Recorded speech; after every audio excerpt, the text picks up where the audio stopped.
Mi nombre es Javier Méndez, tengo 65 años y vivo en Guadalajara. Si estoy aquí contando esto es porque quiero que sepan lo que puede hacer la ambición desmedida cuando se mezcla con la familia. Mi yerno, Eduardo Fuentes, vendió mi casa por 1.5 millones de pesos y solo me dejó 10,000 como renta. Lo hizo a mis espaldas, aprovechando un poder que le di cuando me enfermé hace 2 años. Pero no saben cómo terminó todo esto. Pero antes de continuar con mi historia, por favor, haz clic en el botón de me gusta y comenta desde dónde estás viendo. Tu ayuda es muy importante. Esa mañana me levanté temprano, como siempre. Desde que enviudé hace 5 años, mantengo mis rutinas. Un café, pan dulce y sentarme en el porche de mi casa a leer el periódico. Mi casa, una propiedad en Providencia que compré con el esfuerzo de toda mi vida. 3 recámaras, jardín amplio y recuerdos de mi Elena en cada rincón. El teléfono sonó, interrumpiendo mi lectura. Era Carmela, mi hija. Papá, Eduardo y yo pasaremos en la tarde. Tenemos una sorpresa para ti. ¿Sorpresas? No me gustan las sorpresas, Carmelita. Ya lo sabes. Esta te va a encantar, papá. Te lo prometo. Colgué y sentí algo extraño. Eduardo, mi yerno, no era hombre de sorpresas agradables. Empresario de autolavados, siempre con prisa, siempre pensando en dinero. Nunca me cayó bien. Pero Carmela lo quiere y tienen a mi nieto, Mateo. Así que aprendí a tolerarlo. A las 4 de la tarde escuché el motor del Audi de Eduardo. Bajaron los 3 del auto. Carmela sonreía nerviosa. Eduardo traía un sobre en la mano. Mateo corrió a abrazarme. «Abuelito, ¿sabes que pronto viviremos en una casa mucho más grande?» Fruncí el ceño mientras revolvía el cabello de mi nieto. «¿De qué habla el niño, Carmela?» Eduardo intervino antes de que mi hija pudiera responder. Se sentó frente a mí sacando documentos y un cheque del sobre. «Don Javier, tenemos excelentes noticias. ¿Recuerda el poder notarial que me dio cuando tuvo el infarto? Bueno, surgió una oportunidad única. Vendimos su casa por 1.5 millones de pesos a unos desarrolladores. Una fortuna. La sangre me subió a la cabeza tan rápido que pensé que tendría otro infarto. ¿Qué hiciste qué? Tranquilo, suegro. Era una oportunidad que no podíamos dejar pasar. Aquí tiene su parte. Me extendió un cheque. Lo miré. 10,000 pesos. 10,000 de 1,5 millones. Es para su renta mensual. El resto lo invertí en un desarrollo inmobiliario que multiplicará ese dinero. En unos años, todos estaremos mejor. Carmela se acercó con esa mirada que pone cuando quiere convencerme de algo. Papá, es por nuestro futuro, por Mateo. Eduardo sabe lo que hace. Miré a mi hija, luego a Eduardo y finalmente a mi nieto, que jugaba ajeno a todo. Respiré profundo y tomé una decisión. No iba a explotar. No iba a gritar. No frente a Mateo. Ya veo. ¿Y cuándo tengo que irme? Eduardo sonrió, claramente aliviado por mi aparente calma. En 2 semanas toman posesión. Pero no se preocupe, ya encontramos un departamento perfecto para usted. ¿Puedo ver los papeles de la venta? Eduardo dudó un momento, pero me pasó el contrato. Lo revisé superficialmente. Todo legal, con mi firma perfectamente falsificada. Sentí náuseas. Necesito tiempo para digerir esto. ¿Podrían dejarme solo? Claro, papá, dijo Carmela. Volveremos mañana para ayudarte a buscar departamento. Se fueron como vinieron, en un torbellino. Eduardo satisfecho, Carmela nerviosa, Mateo confundido. Me quedé solo en mi porche, en mi casa vendida sin mi consentimiento. No dormí esa noche. Di vueltas en la cama, pensando qué hacer. Podía denunciarlos, armar un escándalo. Pero eso destruiría a mi familia, traumaría a Mateo. No. Necesitaba ser más inteligente. Al amanecer, tomé el teléfono y llamé a un viejo amigo, el licenciado Vázquez. «Jorge, necesito verte hoy mismo. Es urgente». 2 horas después, estaba en su despacho explicándole todo. «Tu yerno cometió fraude, Javier. Podemos denunciarlo y acabará en la cárcel».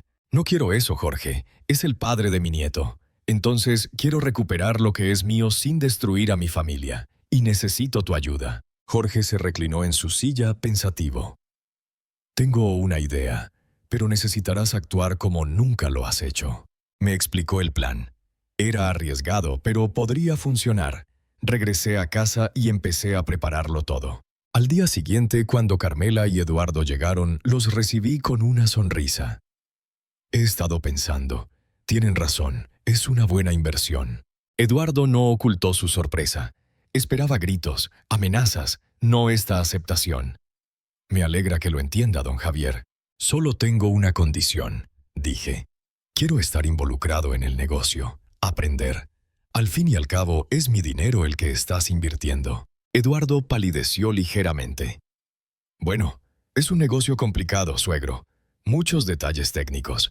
Tengo tiempo de sobra y quiero sentirme útil. Carmela intervino entusiasmada. Es una idea estupenda, papá. Así no te sentirás desplazado. Eduardo no tuvo más remedio que aceptar. Primer paso del plan completado. Las siguientes 2 semanas fingí interés en cada detalle del supuesto desarrollo inmobiliario.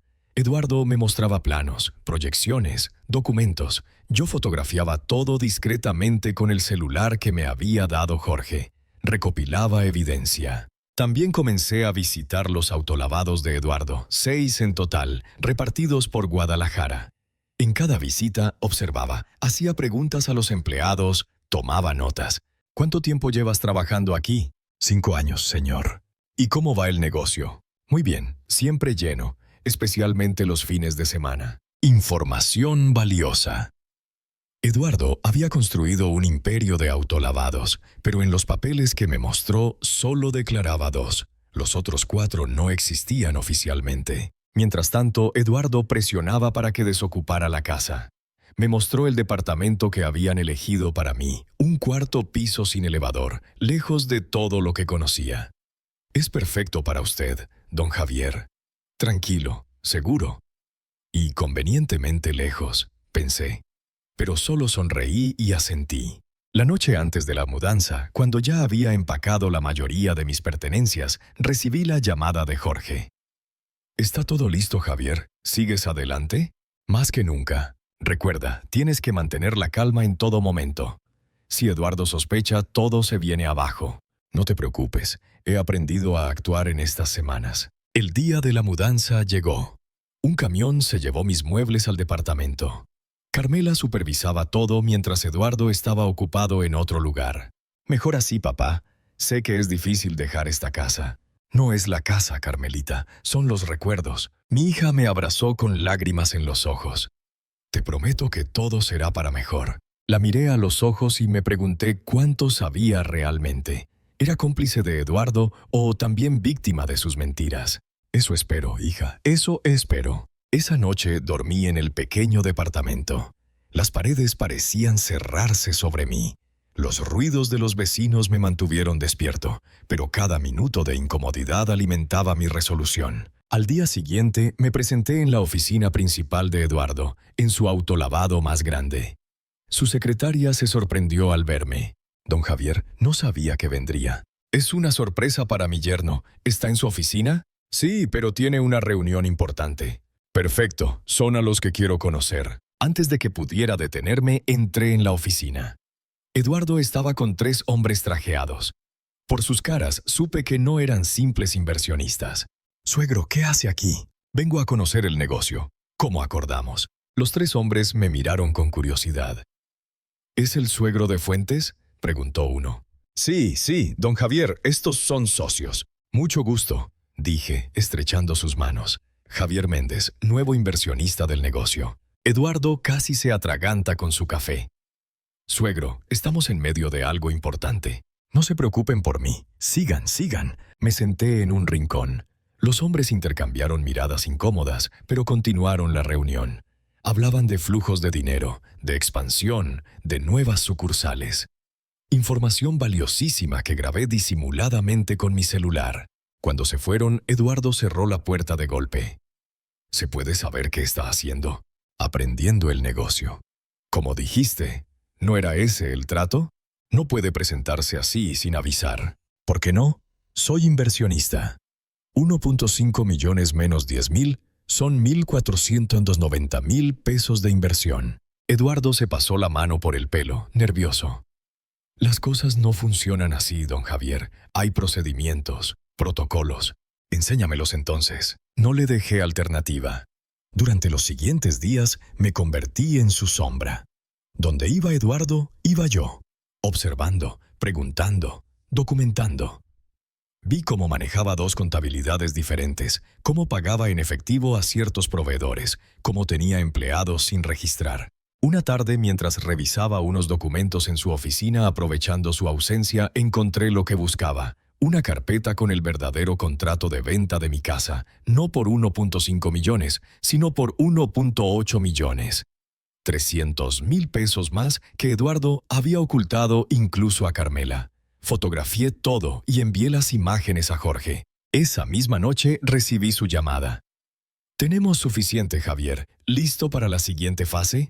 «Más que listo. Mañana presentaremos los documentos para el fideicomiso. Después confrontaremos a tu yerno. ¿Y Carmela? Por lo que me has contado y las pruebas que tenemos, parece que Eduardo le ha mentido tanto como a ti. Pero eso tendrás que confirmarlo tú mismo». Esa noche apenas dormí, preparándome mentalmente para lo que vendría. No era solo recuperar mi dinero, era hacer justicia sin destruir a mi familia. A la mañana siguiente me presenté en la notaría donde Jorge me esperaba. Firmamos los documentos que protegerían mis bienes con un fideicomiso irrevocable. Después fuimos al banco, donde abrimos una cuenta especial. «Tu yerno no podrá tocar este dinero», me aseguró Jorge. «Está blindado legalmente». «¿Y ahora?» «Ahora lo confrontamos». Jorge hizo una llamada desde su celular. «Señor Fuentes, soy el licenciado Vázquez, representante legal de don Javier Méndez. Necesitamos reunirnos urgentemente en mi despacho». «Sí, esta misma tarde. Se trata de irregularidades graves en la venta de la propiedad de mi cliente». Eduardo llegó al despacho 2 horas después. Entró como un torbellino, sin siquiera tocar la puerta. «¿Qué significa esto, suegro? Me está amenazando». Jorge intervino, profesional y frío. «Siéntese, señor Fuentes. Esto no es una amenaza, es una constatación de hechos». Le mostró las fotografías, los documentos, las grabaciones. Con cada evidencia, Eduardo palidecía más. «Fraude, falsificación, evasión fiscal. Son delitos graves, señor Fuentes. ¿Qué quieren? ¿Dinero?» Me miró con odio.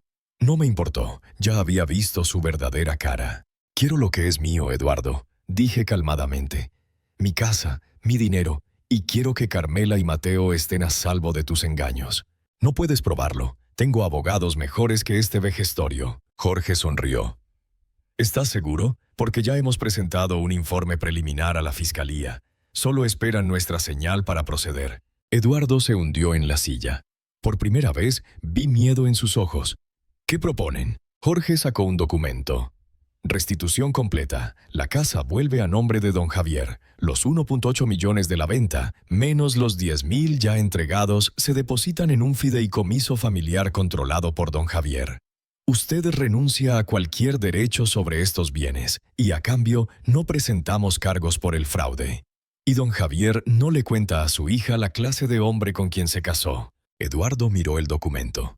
Luego a mí. Finalmente, con mano temblorosa, firmó. «Esto no ha terminado, suegro. Para tu bien, espero que sí, Eduardo, porque lo siguiente será la cárcel». Salió dando un portazo. Jorge me miró. «¿Crees que cumplirá? No le queda alternativa, pero no ha aprendido la lección». «No todavía. ¿Qué piensas hacer?» «Enseñarle humildad y descubrir si mi hija estaba involucrada». Salí del despacho con una mezcla de satisfacción y tristeza. Había recuperado lo material, pero la confianza en mi familia estaba rota. ¿Podría repararla? Eso lo descubriría pronto, cuando enfrentara a Carmela con la verdad. La batalla legal estaba ganada, pero la guerra familiar apenas comenzaba. La mañana siguiente a mi encuentro con Eduardo en el despacho de Jorge, me desperté con una claridad que no sentía en semanas. Había recuperado legalmente mi casa y mi dinero, pero faltaba algo esencial: mi dignidad. Y para eso, Eduardo necesitaba una lección más profunda que una simple derrota legal. Me vestí con calma, eligiendo ropa cómoda pero presentable. Un pantalón de vestir, camisa celeste, zapatos bien lustrados. Quería que Eduardo me viera como lo que soy: un hombre de respeto, no un anciano al que se puede engañar. Mientras desayunaba en aquel pequeño departamento al que me había relegado, sonó mi teléfono. Era Carmela. «Papá, ¿dónde estás?» «Fui a buscarte, pero me dijeron que no estabas». «Estoy en el departamento, hija. ¿Pasó algo?» «Eduardo está muy alterado. Dice que lo amenazaste con un abogado». Suspiré. El momento de la verdad con mi hija había llegado antes de lo previsto. «Carmelita, necesito verte. Sin Eduardo. ¿Puedes venir al café de siempre en una hora?» Hubo un silencio al otro lado de la línea. «Es grave, ¿verdad, papá?» «Sí, hija, es grave». El Café Madero era nuestro punto de encuentro desde que Carmela era adolescente. Un lugar tranquilo, con mesitas alejadas donde podíamos hablar sin interrupciones.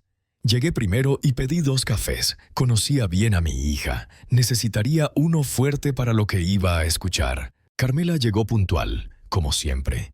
Llevaba el cabello recogido y esa arruga de preocupación en la frente que tanto me recordaba a su madre. «Papá, me estás asustando». «Siéntate, Carmela. Lo que tengo que decirte no es fácil». Le conté todo. La venta fraudulenta, la firma falsificada, el contrato real, los negocios oscuros de Eduardo.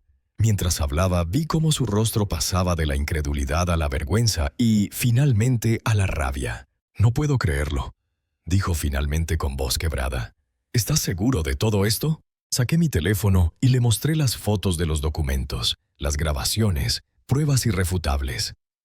«¿Sabías algo de esto, Carmelita?» Sus ojos se llenaron de lágrimas. «Papá, te juro que no. Eduardo me dijo que habías aceptado vender la casa para invertir en un desarrollo inmobiliario, que era por el bien de todos, especialmente de Mateo. ¿Y los 10,000 pesos de renta? ¿Eso también te pareció justo?» Bajó la mirada, avergonzada. «Me dijo que te había dado mucho más, que tenías una cuenta aparte». Le tomé las manos. Estaban frías y temblorosas. «Te creo, hija, pero necesito saber si estás conmigo en esto». «¿En qué?» «Eduardo necesita aprender una lección. Y no solo por mí, sino por ti y por Mateo. Un hombre que es capaz de robar a su suegro, es capaz de cualquier cosa». Carmela asintió lentamente. «¿Qué piensas hacer?» «Primero, recuperar mi casa. Los papeles ya están en orden, pero quiero que Eduardo entienda que no puede pisotear a los demás. Está obsesionado con aparentar, papá, con ser más de lo que es. Esa es su debilidad, y es exactamente donde vamos a presionar». Le expliqué mi plan. Era arriesgado, pero si funcionaba, Eduardo aprendería una lección que jamás olvidaría.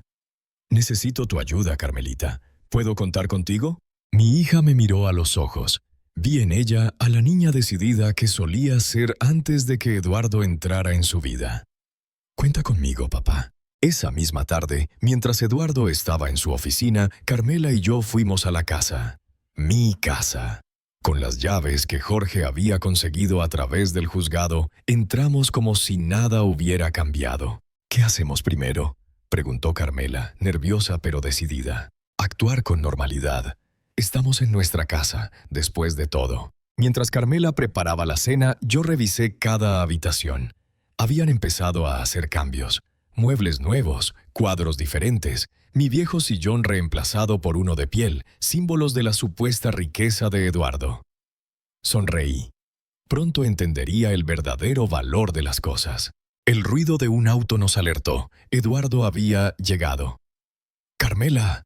Su voz resonó desde la entrada. «¿Qué huele tan bien?». Se quedó petrificado al verme sentado en el comedor, tranquilo, como si nada hubiera pasado. «¿Qué hace usted aquí?». «Estoy en mi casa, Eduardo. ¿Dónde más estaría?». Miró a Carmela, confundido.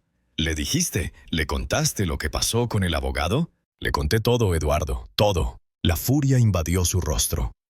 «¿Nos traicionaste? ¿A tu propio marido?». «No, Eduardo. Tú nos traicionaste a todos.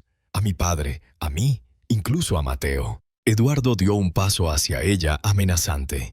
Me interpuse. «Ni lo pienses. Si tocas a mi hija, te aseguro que lo que sigue no será solo una demanda por fraude». Se contuvo, pero sus ojos ardían de rabia. «Esto no quedará así, viejo. Tengo influencias, contactos, los mismos que vi en tu oficina el otro día. Interesantes amigos, Eduardo. Me pregunto qué pensarán cuando sepan que estás bajo investigación por fraude». Eso lo detuvo en seco. La mención de sus socios tocó un nervio sensible. ¿Qué quieren de mí? Yo solo quiero una cosa, dije. Quiero que entiendas lo que has hecho. Si es dinero, no es dinero, Eduardo. Es respeto, dignidad, valores que obviamente no conoces. Carmela intervino, más calmada. Papá tiene un trato para ti. ¿Qué clase de trato? Mañana te lo explicaré. Ahora puedes quedarte a cenar con tu familia, o puedes irte. La elección es tuya. Eduardo nos miró a ambos, evaluando sus opciones. Finalmente, con un gesto de resignación, se quitó el saco y lo colgó en el perchero. Bien, hablemos. La cena transcurrió en un silencio tenso. Mateo estaba en casa de un amigo, afortunadamente. No quería que presenciara este momento. Al terminar, mientras Carmela recogía los platos, le expuse mi propuesta. Tengo una oferta para ti, Eduardo. Una oportunidad de redención. No necesito redención, suegro. Todos la necesitamos en algún momento. Y créeme, tú más que nadie. Le expliqué mi plan. Durante un mes, Eduardo trabajaría en uno de sus autolavados. No como dueño, sino como empleado raso, limpiando autos, barriendo, haciendo lo que cualquier otro trabajador haría. Está loco. Soy el dueño, no puedo. Puedes y lo harás. Si no, procederemos con la demanda penal.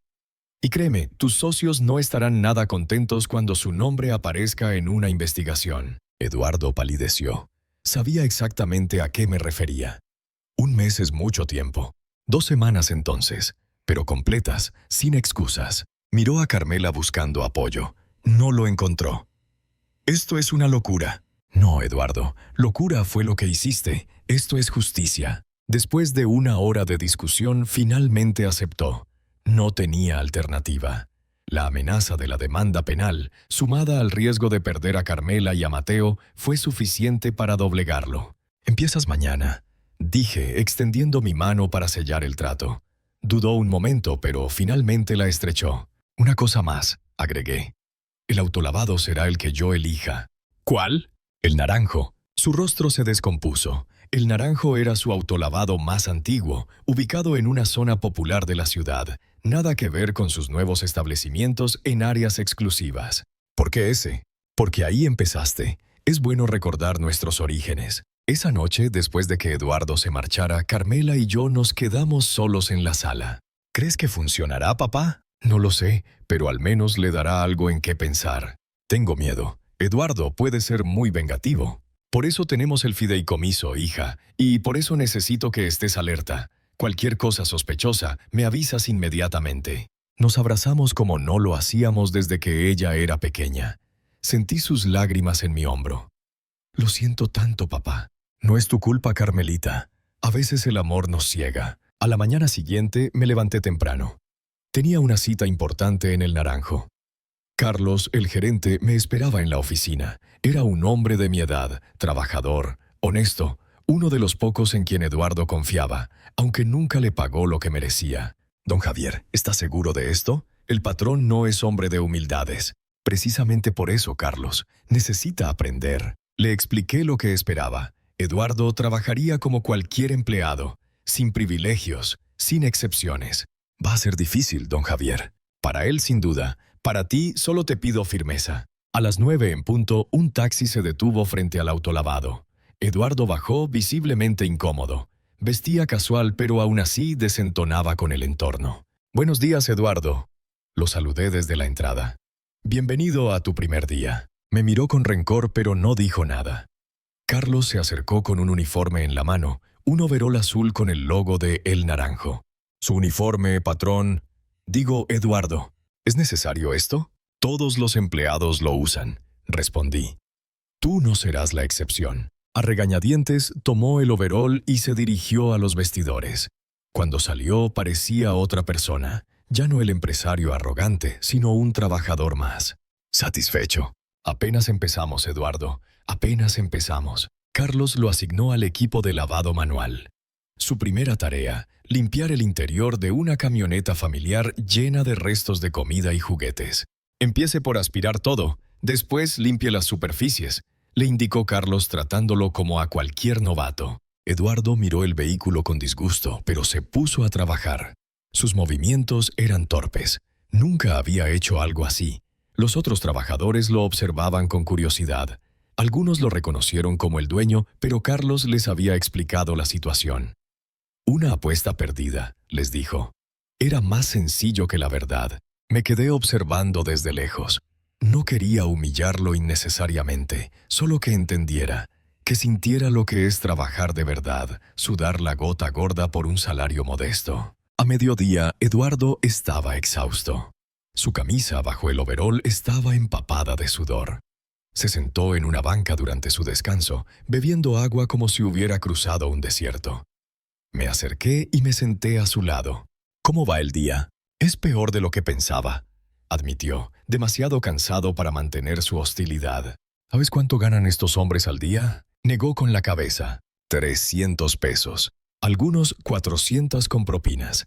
Menos de lo que cuesta una botella de vino en tus cenas de negocios. ¿Qué quiere demostrarme con esto? Que el valor de las cosas no es solo monetario, Eduardo. Estos hombres que trabajan para ti, que generan tu riqueza, merecen respeto. Como yo. ¿No es lo mismo? No. ¿Por qué? ¿Porque soy viejo? ¿Porque ya no genero dinero? El respeto no se gana por lo que tienes, sino por lo que eres. Guardó silencio. Por primera vez vi una chispa de reflexión en sus ojos. Sigue trabajando. Nos vemos mañana. Los siguientes días siguieron el mismo patrón.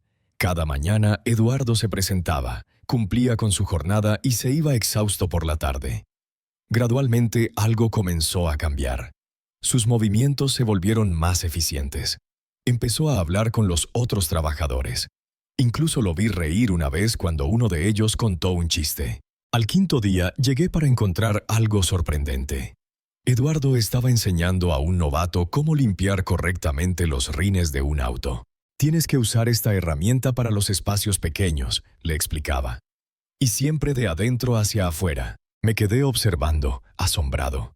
Eduardo notó mi presencia y se enderezó, como avergonzado de haber sido descubierto haciendo algo bueno. «El muchacho no sabía», se justificó. «Me parece bien que le enseñes». Ese día, durante el descanso, me senté nuevamente con él. «¿Cómo van las lecciones de humildad?». Esperaba una respuesta sarcástica, pero me sorprendió. Nunca pensé en lo que hacían aquí, en lo difícil que es. Siempre fue solo un negocio para mí. Números en una hoja de cálculo. La vida es más que números, Eduardo. Lo sé, pero es fácil olvidarlo cuando todo gira alrededor del dinero. ¿Por eso me robaste? ¿Por dinero? Su mirada se ensombreció. No fue solo por dinero, fue por estatus. Quería más, siempre más, demostrar que podía. ¿A quién? A todos. A mi padre, que nunca creyó en mí. A los que me miraban por encima del hombro en la universidad porque venía de familia humilde. Por primera vez vi algo de vulnerabilidad en él, una grieta en su armadura de arrogancia. Todos venimos de algún lugar, Eduardo. Lo importante es no olvidarlo. Al final de la primera semana, Eduardo ya no era el mismo. Su arrogancia había disminuido. Trabajaba sin quejas, incluso con cierta satisfacción. Un día lo vi repartir su almuerzo con un compañero que había olvidado el suyo. Un pequeño gesto, pero significativo. «Carmela dice que has cambiado», le comenté durante uno de nuestros descansos compartidos. «Tal vez, o tal vez solo estoy entendiendo ciertas cosas». ¿Cómo qué? Como que el dinero no lo es todo, que hay cosas que no se pueden comprar. Por ejemplo, respeto, dignidad, la mirada de orgullo de mi hijo, mi hijo. Asentí. Estaba aprendiendo la lección. El último día de su sentencia, me presenté con Carmela. Queríamos ver cómo terminaba esta experiencia.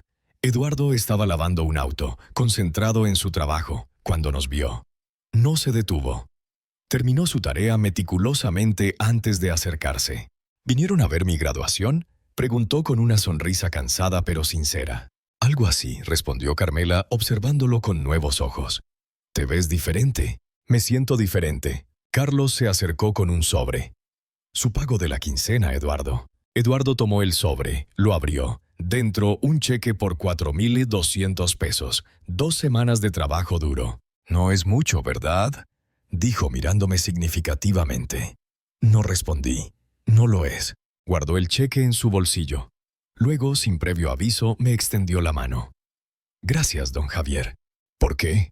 «Por la lección. Era necesaria. Nos quedamos en silencio, los tres asimilando el momento. Finalmente, Carmela rompió el silencio. ¿Y ahora qué? Ahora, dije, tenemos una conversación pendiente sobre el futuro, sobre la casa, el dinero y la familia. Eduardo asintió, serio pero ya no hostil. Estoy listo para escuchar. Mientras salíamos del autolavado, noté que Eduardo se despedía de cada uno de sus compañeros con un apretón de manos. No como patrón, sino como igual. Algo había cambiado en él. ¿Sería suficiente? ¿Habría aprendido realmente la lección? Eso estaba por verse, pero al menos habíamos dado un primer paso. Un paso hacia la redención, hacia la reconstrucción de nuestra familia rota por la ambición. Lo que no sabía entonces era que la verdadera prueba apenas comenzaba y que involucraría a la persona más inocente de todas, mi nieto Mateo.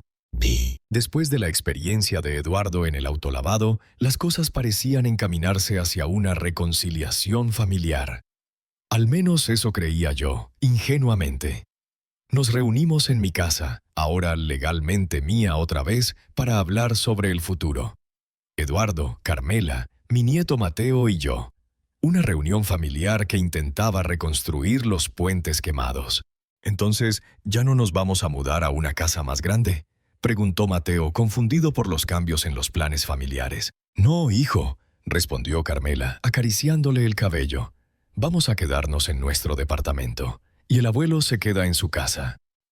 «¿Y por qué papá ya no usa trajes elegantes cuando va a trabajar?». Eduardo y yo intercambiamos miradas. Era una pregunta inocente, pero cargada de significado. «Porque estoy aprendiendo cosas nuevas en el trabajo», explicó Eduardo con una humildad que jamás le había visto antes. A veces hay que ensuciarse las manos para entender cómo funcionan las cosas. Mateo asintió, aunque era evidente que no comprendía del todo.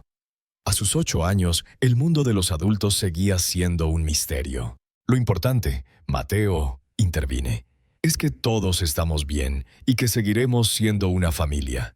Eso no cambiará. Mientras Carmela llevaba a Mateo a jugar al jardín, Eduardo y yo nos quedamos solos en la sala. Era el momento de hablar con claridad. ¿Qué sigue ahora, don Javier? ¿Seguiremos con esta tregua incómoda o hay algo más que deba hacer para remediar lo que hice? Lo miré detenidamente. Las 2 semanas en el autolavado habían dejado marcas visibles. Su piel estaba más bronceada. Sus manos mostraban callosidades incipientes, pero el cambio más profundo estaba en sus ojos. Había perdido esa arrogancia característica. «El dinero», dije finalmente. «Los 1.8 millones reales de la venta.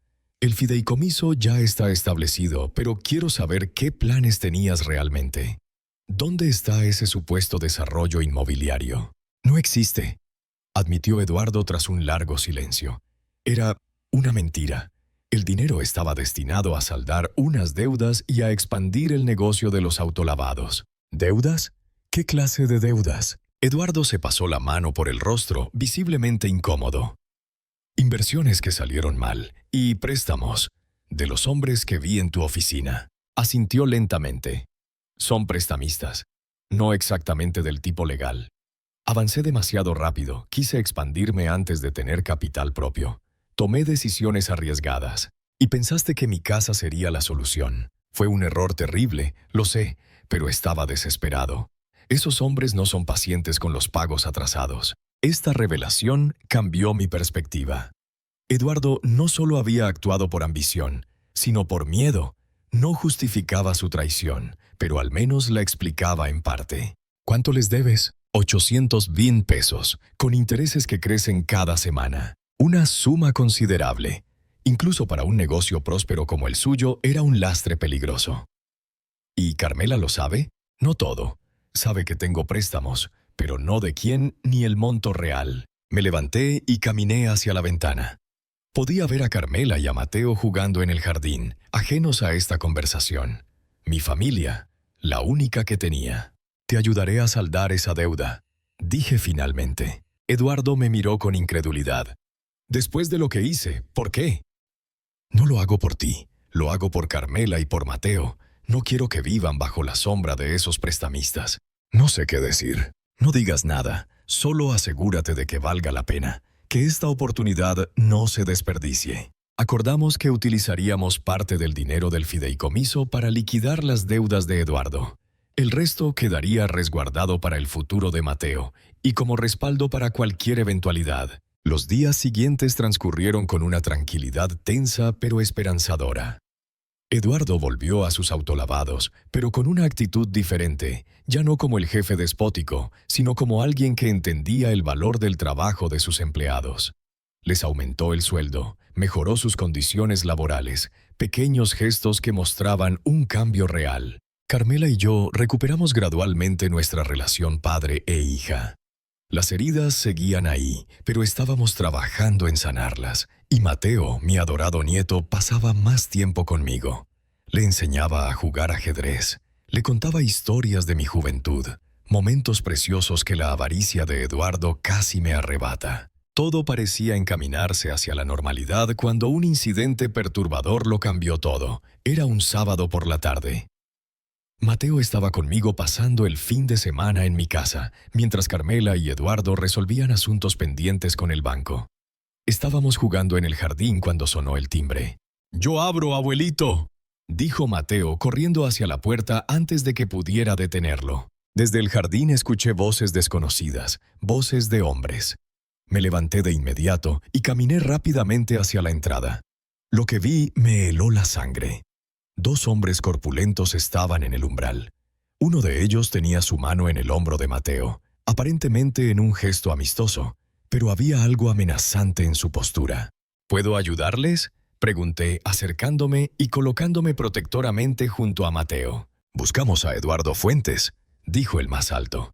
«Nos dijeron que podríamos encontrarlo aquí. No está. Soy su suegro, Javier Méndez». «¿Quiénes son ustedes?».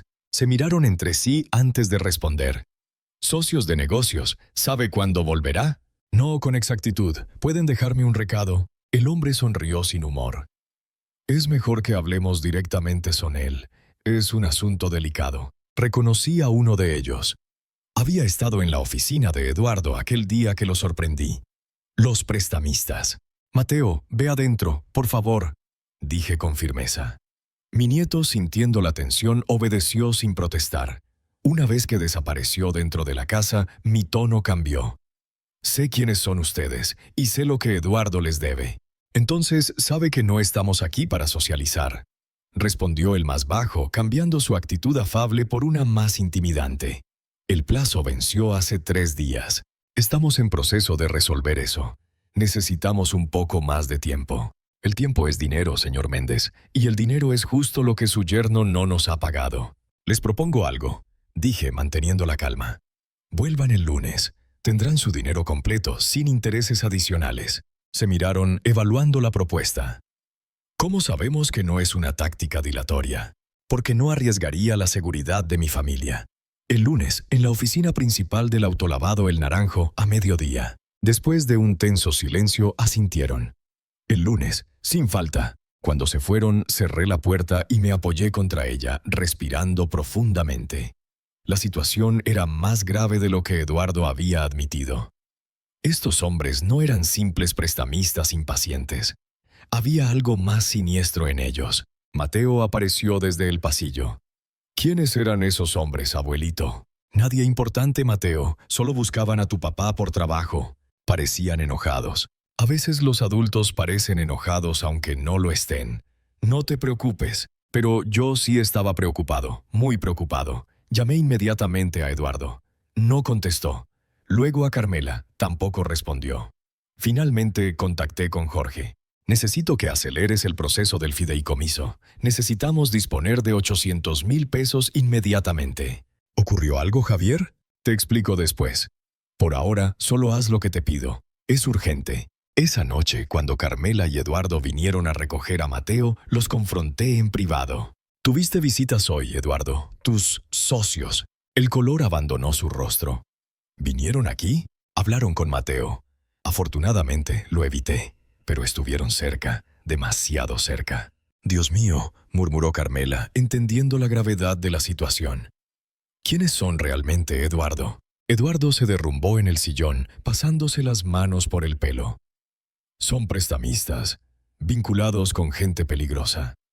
Comenzó como un préstamo de negocios normal, pero las cosas se complicaron cuando no pude cumplir con los primeros pagos. ¿Por qué no me dijiste la verdad completa?, le reclamé. ¿Tienes idea del peligro en que has puesto a tu familia? Pensé que podría resolverlo, que con el dinero de la venta de la casa pagaría la deuda y nadie tendría que enterarse. Pues ahora estamos todos enterados, dijo Carmela con voz temblorosa. Y lo peor es que involucraste a Mateo. Nunca quise eso, lo juro. Jamás pondría a Mateo en peligro conscientemente. Les conté sobre el acuerdo al que había llegado con los prestamistas. El pago el lunes sin más demoras. Jorge está acelerando el proceso para disponer del dinero del fideicomiso. Deberíamos tenerlo para entonces. Gracias, don Javier, dijo Eduardo con genuina gratitud. No merezco su ayuda. No, no la mereces. Pero somos familia, para bien o para mal. Esa noche, después de que se fueron, me quedé pensando en la situación. Algo no cuadraba. La reacción de Eduardo había sido de genuino terror. Estos prestamistas eran más peligrosos de lo que había admitido. El domingo por la mañana, mientras desayunaba solo en mi cocina, sonó el teléfono. Era Mateo. «Abuelito, necesito hablar contigo», dijo en voz baja, casi susurrando. «¿Qué pasa, Mateo? ¿Estás bien?» «Sí, pero escuché a papá hablar por teléfono con esos hombres que fueron a tu casa». Mi corazón se aceleró. «¿Qué escuchaste exactamente?» «Papá dijo que conseguiría el dinero mañana, pero ellos querían más, mucho más, y mencionaron algo sobre unos papeles importantes y un plan». «¿Qué plan, Mateo?» «No lo sé». Papá entró al baño para seguir hablando, pero parecía muy asustado. «¿Dónde están tus padres ahora?» «Mamá fue al supermercado. Papá está en su despacho con la puerta cerrada». «Escucha, Mateo, quiero que hagas algo por mí. Actúa normal. No dejes que tu papá sepa que hablaste conmigo. Iré para allá en un rato». «Tengo miedo, abuelito». «No te preocupes, todo estará bien, te lo prometo». Colgué y llamé inmediatamente a Jorge para ponerlo al tanto. «Esto ya no es solo un asunto de dinero, Jorge. Hay algo más grande detrás. ¿Qué piensas hacer?» «Seguir con el plan del pago, pero necesito que investigues más a fondo a estos prestamistas. Y quiero que contactes a un viejo amigo mío en la fiscalía, Ramiro Guzmán. Explícale la situación». «¿Crees que Eduardo está metido en algo ilegal más allá de los préstamos?» «No lo sé con certeza, pero la reacción de esos hombres, lo que escuchó Mateo, hay algo que no nos está diciendo». Después de hablar con Jorge, me dirigí al departamento de Carmela y Eduardo. Necesitaba ver con mis propios ojos qué estaba pasando. Cuando llegué, Carmela acababa de regresar del supermercado. Se sorprendió al verme. «Papá, no te esperábamos hoy. Necesitaba hablar con Eduardo. Está en casa, en su despacho. Ha estado ahí toda la mañana con la puerta cerrada». Me dirigí directamente hacia el despacho. Toqué la puerta con firmeza. «Eduardo, soy yo. Javier, tenemos que hablar». Hubo un prolongado silencio, seguido de ruidos apresurados, como si estuviera ocultando algo. «Un momento, suegro». Cuando finalmente abrió, estaba pálido y sudoroso. Detrás de él pude ver su escritorio desordenado, con papeles esparcidos. «¿Qué ocurre?», preguntó, bloqueando parcialmente la entrada. «Eso mismo quiero saber yo. ¿Qué está pasando realmente con esos prestamistas, Eduardo?» «Ya le expliqué. Les debo dinero, nada más. Mateo te escuchó hablar por teléfono. Mencionaron papeles importantes y un plan. ¿Qué plan es ese?». La sorpresa y el miedo cruzaron su rostro. «Mateo no debería estar escuchando conversaciones ajenas. No evadas la pregunta. ¿En qué lío estás realmente metido?». Eduardo miró hacia el pasillo, asegurándose de que estábamos solos. Luego me hizo entrar al despacho y cerró la puerta. «No es solo dinero», admitió finalmente. «Es mucho peor. Explícate». «Estos hombres no son simples prestamistas, son parte de una organización que se dedica al lavado de dinero. Y me involucraron en sus operaciones. Sentí que el suelo se movía bajo mis pies». «¿Lavado de dinero? ¿En tus autolavados?» «Solo en 2 de ellos, los más nuevos. Fue la condición para el préstamo inicial. Yo proporcionaba la fachada legal, ellos el capital. Al principio parecía un buen negocio, pero cuando quise salirme, comenzaron las amenazas. El dinero de tu casa iba a ser mi boleto de salida. Pagaría la deuda y cerraría esos 2 autolavados. ¿Por qué no acudiste a las autoridades?». Tienen contactos en todas partes y amenazaron a Carmela y a Mateo directamente. Me dejé caer en una silla, asimilando la magnitud del problema. Ya no era solo un asunto familiar, era un delito federal. ¿Qué papeles mencionaron por teléfono? Eduardo dudó antes de responder. Documentos que prueban sus operaciones, los he estado recopilando como seguro. Si me pasaba algo, le llegarían a un periodista. ¿Y el plan? Quieren que les entregue esos documentos junto con el dinero. Después quieren que me haga cargo de una operación más grande, una que involucra propiedades inmobiliarias para lavar cantidades mayores. Todo encajaba. El interés por mi casa, la prisa, la desesperación. ¿Dónde están esos documentos ahora? En una caja de seguridad en el banco. La llave está aquí, dijo señalando un cajón de su escritorio. Esto cambia todo, Eduardo. Ya no podemos simplemente pagar y esperar que desaparezcan. No tenemos alternativa. Son demasiado peligrosos. Siempre hay alternativas, y no permitiré que mi familia siga en riesgo por tus malas decisiones. En ese momento, la puerta del despacho se abrió. Era Carmela, con Mateo a su lado. ¿Qué está pasando aquí? Los escuché discutir. Eduardo y yo nos miramos. Era hora de la verdad. Tu marido tiene algo importante que contarte, dije señalando a Eduardo. Y así, en ese pequeño despacho, Eduardo confesó todo. Las lágrimas de Carmela, el miedo en los ojos de Mateo, la vergüenza en el rostro de Eduardo. Una familia al borde del abismo por la ambición y las mentiras. Pero mientras los observaba, tomé una decisión. No dejaría que esto destruyera lo que quedaba de nuestra familia. Encontraríamos una salida, juntos. Esto es lo que vamos a hacer, dije finalmente. Mañana seguiremos con el plan de pago, pero con algunas modificaciones. Les expliqué mi idea. Era arriesgada, pero podría funcionar. Eduardo escuchó atentamente, asintiendo ocasionalmente. «Es nuestra mejor opción», concluyó. «¿Y después?», preguntó Carmela con voz temblorosa. «Después reconstruiremos todo desde cero, si es necesario». Esa noche, mientras regresaba a mi casa, reflexioné sobre cómo habíamos llegado a esta situación. Un simple engaño inmobiliario se había convertido en una amenaza potencialmente mortal. Todo por la ambición desmedida de Eduardo, por su deseo de aparentar, de ser más de lo que era. Pero también pensé en la redención, en cómo, a pesar de sus errores terribles, Eduardo estaba dispuesto a hacer lo correcto finalmente. Por Carmela, por Mateo, quizás incluso por mí. Mañana sería el día decisivo, el día en que enfrentaríamos a los demonios de Eduardo y, con suerte, los venceríamos. Lo que no sabía entonces era que el plan que habíamos trazado cuidadosamente tendría consecuencias que ninguno de nosotros podía prever, y que el verdadero héroe de esta historia sería la persona que menos esperábamos. La mañana del lunes amaneció con un cielo despejado que contrastaba con la tormenta que se avecinaba en nuestras vidas. Me levanté temprano, revisé cada detalle del plan que habíamos trazado la noche anterior y me preparé mental y físicamente para lo que estaba por venir. Jorge llegó a mi casa a las 9 en punto, con un maletín negro en la mano. «Está todo aquí», dijo colocando el maletín sobre la mesa. 800,000 pesos en efectivo, como solicitaste. Y lo otro también. Ramiro lo confirmó. Estarán en posición a las 11:30, media hora antes de la reunión. Invisibles pero presentes. Asentí, agradecido por la eficiencia de mi viejo amigo. «¿Estás seguro de esto, Javier?», preguntó Jorge con evidente preocupación. «Es arriesgado. Estos hombres no juegan. Lo sé, pero es la única manera de acabar con esto de una vez por todas. Mi familia está en peligro y no pienso sentarme a esperar lo peor».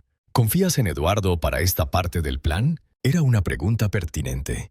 Después de todo lo ocurrido, ¿podía realmente confiar en mi yerno? No confío en Eduardo.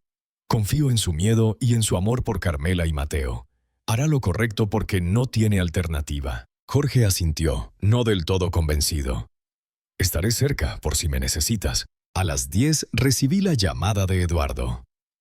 «Todo listo por mi parte, don Javier. Acabo de recoger los documentos de la caja de seguridad. Carmela y Mateo están en casa de mi madre, seguros, como acordamos. Bien, nos vemos en el Naranjo a las 11:15. Ni un minuto más. El autolavado, el Naranjo, estaba cerrado ese día, oficialmente por mantenimiento. Cuando llegué, solo estaba Carlos, el gerente, quien había sido informado parcialmente de la situación. «Gracias por tu discreción, Carlos», le dije mientras me entregaba las llaves de la oficina principal. «No hay problema, don Javier. Aunque no entiendo bien qué está pasando, sé que usted y el patrón están resolviendo algo importante». «Así es, y cuando todo termine, las cosas mejorarán aquí, te lo prometo». Carlos se retiró, dejándome solo en el local. Revisé cada rincón, asegurándome de conocer todas las entradas y salidas. Luego entré a la oficina principal y esperé. Eduardo llegó puntual. Llevaba un sobre manila grueso bajo el brazo y su expresión era una mezcla de determinación y terror. ¿Los documentos?, pregunté señalando el sobre. «Todo está aquí. Contratos, transferencias, nombres, fechas, suficiente para hundir a estos tipos por años». «¿Y estás seguro de que vendrán solo los dos que conocemos?» «Raúl y Vicente, sí. Son los enlaces directos. Los jefes nunca dan la cara». Me acerqué a la ventana y observé el exterior. El estacionamiento estaba vacío, excepto por nuestros vehículos y una camioneta de mantenimiento estacionada en la esquina más alejada. Dentro de ella, sabía, estaban los hombres de Ramiro, listos para intervenir cuando fuera necesario. «Repasemos el plan una última vez», dije, volviéndome hacia Eduardo. «Les entregaré el dinero y los documentos. Ellos verificarán que todo esté en orden y luego me darán instrucciones para la siguiente operación. En ese momento yo apareceré y les ofreceré un trato mejor», completé. Una inversión legítima en los autolavados, más mi casa como garantía adicional. Algo que no podrán rechazar. «¿Cree que funcionará?» Son hombres desconfiados. La avaricia siempre funciona, Eduardo. Les ofreceré lo que realmente quieren. Una vía de lavado más segura con un viejo respetable como yo al frente. Eduardo asintió, no del todo convencido. ¿Y si sospechan? ¿Si se dan cuenta de la trampa? Para eso están nuestros amigos afuera. Pero no llegaremos a eso. Confía en mí. A las 11:55, un automóvil negro entró lentamente al estacionamiento del autolavado. Se detuvo frente a la entrada principal y dos hombres descendieron. Los reconocí inmediatamente. Los mismos que habían visitado mi casa. «Ahí están», murmuró Eduardo, tensándose visiblemente. «Raúl es el alto, Vicente el otro. Ve, recuerda, tranquilo y seguro, como si tuvieras el control». Eduardo respiró profundamente y salió de la oficina. Desde mi posición podía ver y escuchar todo a través de las persianas entreabiertas. Eduardo saludó a Raúl con una sonrisa que no alcanzaba sus ojos. «Puntual, me gusta. Tengo lo que pidieron», respondió Eduardo, manteniendo la compostura. «El dinero y los documentos. Entremos», ordenó Vicente. «No es bueno hablar de negocios al aire libre». Los tres entraron al área principal del autolavado. Eduardo los guió hacia una mesa que habíamos preparado específicamente para la reunión, lejos de las ventanas, pero a plena vista desde mi posición. «Aquí está», dijo Eduardo colocando el maletín y el sobre en la mesa. 800,000 pesos completos y todos los documentos que podrían comprometernos. Raúl abrió el maletín y verificó el contenido, contando rápidamente los fajos de billetes. Vicente, mientras tanto, examinaba los papeles del sobre. «Parece que está todo en orden», dijo Raúl finalmente. «Pero aún queda un asunto pendiente». «¿Cuál?», preguntó Eduardo manteniendo la calma. «La siguiente fase. Necesitamos expandir la operación. Tu suegro tiene otras propiedades, ¿no? Y contactos en el sector inmobiliario». «Mi suegro no tiene más propiedades», respondió Eduardo. «Y ya no quiero involucrarlo más en esto». Vicente rió sardónicamente. «No es cuestión de lo que tú quieras, Eduardo. Es cuestión de lo que necesitamos. Y necesitamos expandir. Era mi momento». Abrí la puerta de la oficina y caminé tranquilamente hacia ellos. Los dos hombres se sobresaltaron, claramente sorprendidos por mi aparición. «Caballeros», saludé con fingida cordialidad. «Creo que están hablando de mí». «¿Quién diablos?», comenzó Raúl, pero se detuvo al reconocerme. «El suegro. Javier Méndez, para servirles». Vicente miró furiosamente a Eduardo. «¿Qué significa esto, Fuentes? ¿Es una trampa?» No. Intervine antes de que Eduardo pudiera responder. «No es una trampa, es una proposición de negocios. Una mejor que la que tienen actualmente. ¿De qué habla, viejo? Hablo de eficiencia, señores. Mi yerno es un buen empresario, pero carece de visión estratégica. Yo, en cambio, tengo décadas de experiencia en los negocios. Raúl y Vicente intercambiaron miradas, intrigados pero cautelosos. Mi casa, continué, está en una zona privilegiada, valorada en mucho más que esos 1.8 millones por los que Eduardo la vendió. Y tengo contactos en bienes raíces, construcción, bancos, todo lo que necesitan para expandir sus operaciones. ¿Y por qué querría involucrarse en esto?, preguntó Raúl. ¿A su edad? Precisamente por mi edad. ¿Quién sospecharía de un viejo como yo? Además, quiero asegurar el futuro de mi familia.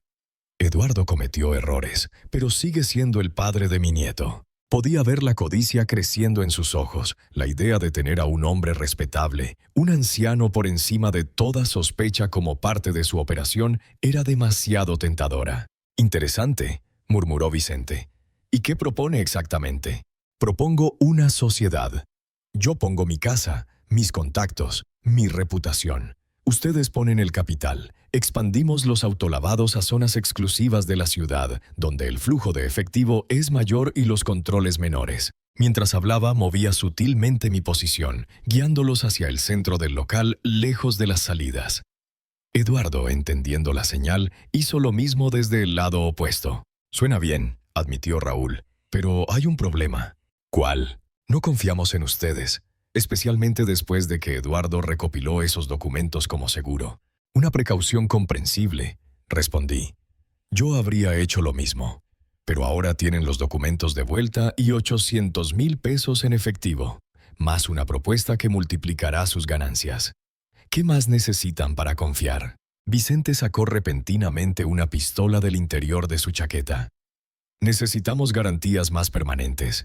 El ambiente se tensó inmediatamente. Eduardo dio un paso atrás, aterrado.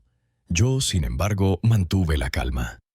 La violencia no es buena para los negocios, señor Vicente. A veces es necesaria para asegurar la lealtad. En ese momento, una voz infantil resonó desde la entrada del autolavado. «Abuelito, papá». Todos nos giramos, conmocionados. Era Mateo, parado en la puerta, con una mochila escolar al hombro. «¡Mateo!», gritó Eduardo, horrorizado. «¿Qué haces aquí? Deberías estar con tu abuela». «Me escapé», respondió el niño, avanzando inocentemente. «Quería ver dónde trabajabas ahora, papá». Vicente escondió rápidamente el arma, pero su expresión era ahora más peligrosa que nunca. «Qué tierno», dijo con una sonrisa que me heló la sangre. «Una reunión familiar». «Ah, Mateo», dije, manteniendo la voz firme pero tranquila. «Ve a la oficina, por favor. Los adultos estamos hablando de negocios». «Pero acabo de llegar», protestó, acercándose más. «¿Quiénes son estos señores, abuelito?» «Somos amigos de tu papá», respondió Raúl con una amabilidad falsa que me revolvió el estómago. «Y ahora también de tu abuelo». Mateo los miró con curiosidad infantil. Luego, para mi sorpresa, sacó su teléfono celular. «¿Puedo tomarles una foto? Es para mi proyecto de la escuela. Un día en el trabajo de papá». Antes de que pudieran responder, Mateo levantó el teléfono y tomó varias fotografías rápidamente. «Mateo, basta», ordenó Eduardo, pero el niño ya había guardado el teléfono en su bolsillo. «Lo siento, papá. Es que la maestra dijo que necesitábamos fotos de todo». La presencia inesperada de Mateo había cambiado completamente la dinámica. Vicente y Raúl ahora parecían nerviosos, intercambiando miradas de preocupación. «Creo que deberíamos continuar esta conversación en otro momento», dijo Raúl finalmente, «cuando estemos más privados». «Como gusten», respondí, «pero mi oferta tiene fecha de caducidad. Hoy mismo debo decidir si vendo mi casa a otros interesados o espero por nuestra sociedad». Vicente miró a Mateo, luego a mí y finalmente a Eduardo. «Nos veremos esta noche, en el lugar habitual, sin niños». Se dirigieron hacia la salida, claramente incómodos con la presencia de un testigo tan joven. Pero justo cuando iban a salir, las puertas se abrieron de golpe y 6 hombres armados entraron, identificándose como agentes federales. «Fiscalía General, nadie se mueva». Todo ocurrió con una rapidez vertiginosa. Vicente intentó sacar su arma nuevamente, pero fue reducido inmediatamente. Raúl, más inteligente, levantó las manos sin resistencia.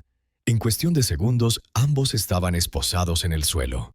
«Mateo», grité, corriendo hacia mi nieto y abrazándolo protectoramente. «¿Estás bien?» «Sí, abuelito», respondió sorprendentemente tranquilo. «Lo hice bien como lo planeamos». «Lo hiciste perfectamente», dije besando su frente. Eduardo se unió a nosotros, abrazando a su hijo con lágrimas en los ojos. «Gracias a Dios estás bien». «Pero, ¿cómo llegaste aquí?» «Se suponía que esperarías la señal. Vi que tardaban mucho», explicó Mateo. «Y el señor Jorge dijo que era hora de la parte B del plan». Miré hacia la entrada, donde Jorge me saludaba con un gesto discreto. El viejo zorro había modificado el plan sin avisarme. Ramiro Guzmán, mi amigo de la fiscalía, se acercó a nosotros mientras sus hombres se llevaban a Raúl y Vicente. «Funcionó exactamente como dijiste, Javier. Las fotos del niño fueron la cereza del pastel. Tenemos sus caras, sus voces grabadas por los micrófonos que instalamos y toda la evidencia de los documentos».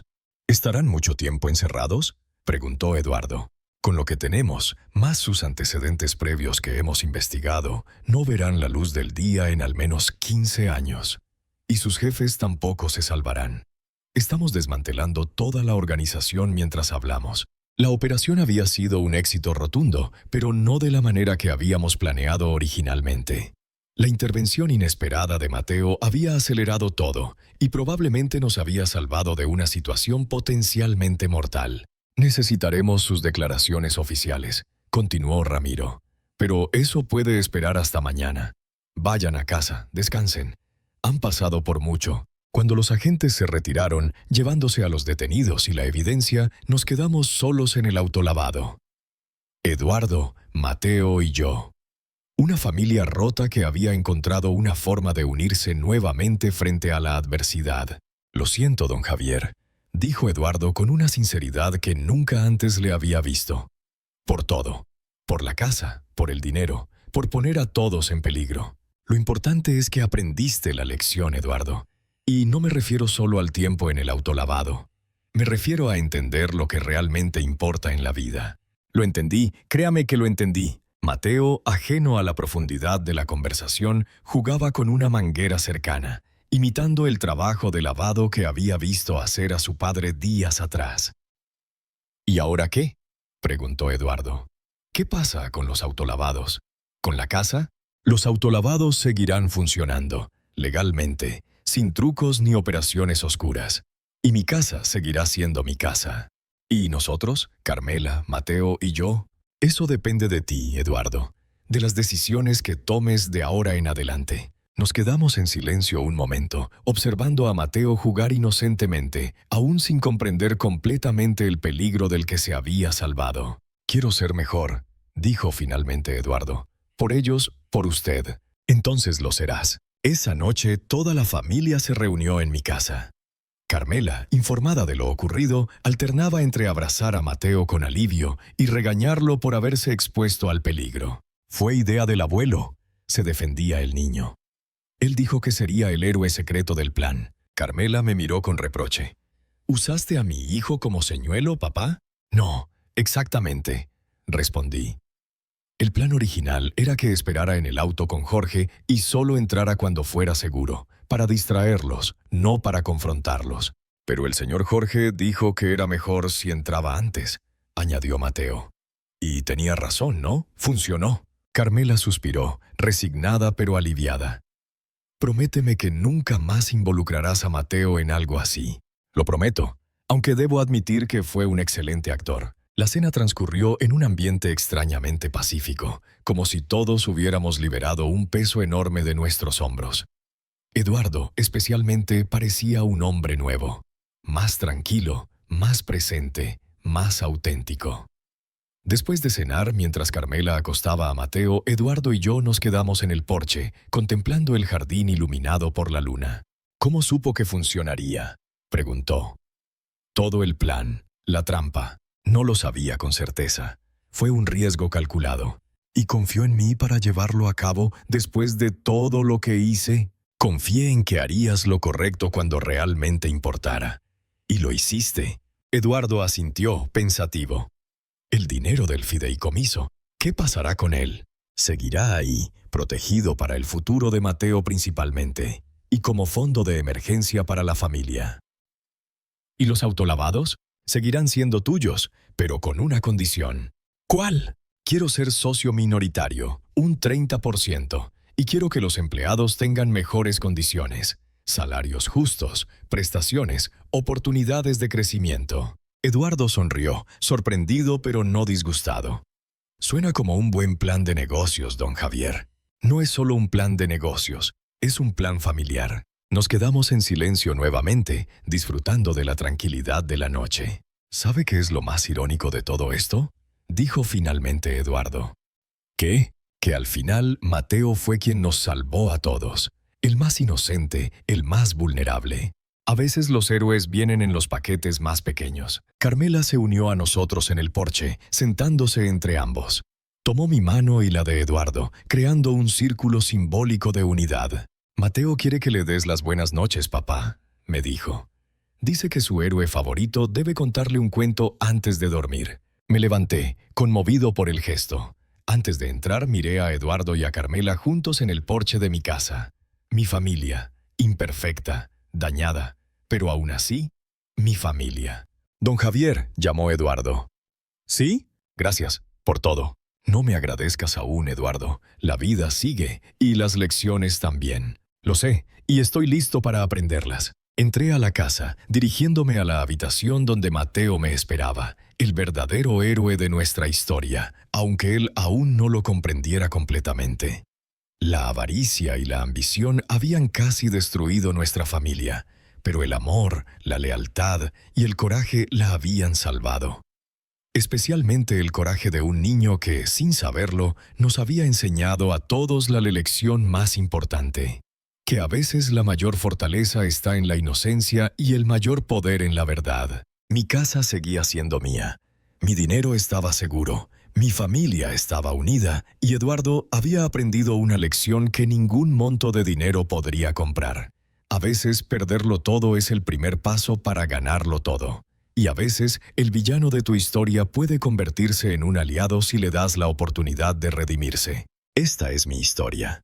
La historia de cómo mi yerno vendió mi casa por 1.5 millones de pesos, me dejó solo 10,000 de renta. Y cómo al final todos aprendimos el verdadero valor de las cosas. Si te gustó mi historia, dale like y suscríbete para escuchar más experiencias como esta. Cuéntame en los comentarios qué hubieras hecho tú en mi lugar. ¿Habrías perdonado a Eduardo?